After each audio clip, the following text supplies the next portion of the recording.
Electronic giant Samsung has told owners of its Galaxy Note 7 to stop using the smartphone and has asked all carriers to stop selling it.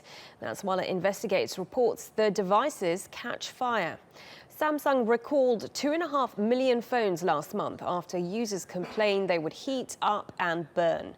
But the replacements have also had the same problem. A phone the company said was safe started giving off smoke during a flight in the US last week. And now the South Korean firm has urged people to drain the battery and to keep the phones switched off. Let's get more on the story and speak to Hahm, who is in Seoul, for more on this story. Shane, this is the company's worst nightmare, isn't it? I mean, the replacement phones they provided also faulty. Presumably they had no choice but to halt all sales.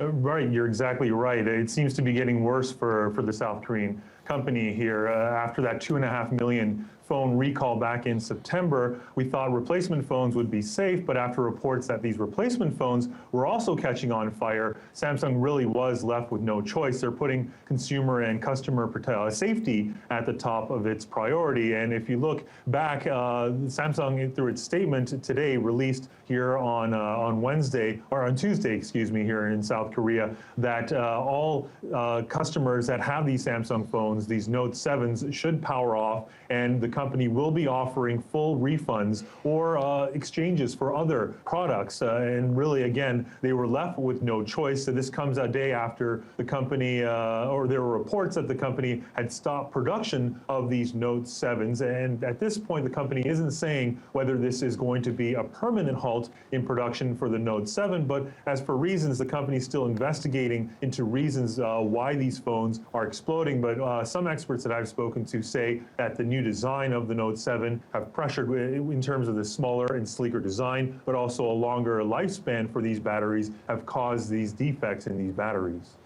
I guess, Shane, the question now is how damaging this is for the company, because they've fought really hard to win their place on the international market to fight against Apple. You're right. They've spent millions, if not billions, of dollars in promotions to really develop this brand of this Galaxy Note series, as well as its Galaxy S series, its flagship series as well. And they had really high aspirations for this Note 7 to compete with the Apple iPhone 7, especially with the fourth quarter and holiday sales coming up towards the end of the year.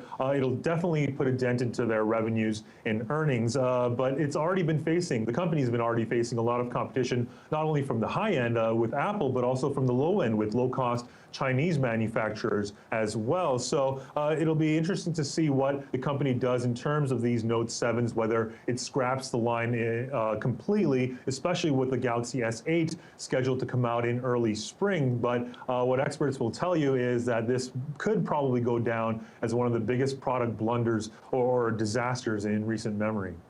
Okay, Shane, good to speak to you. Hahm there for us in Seoul.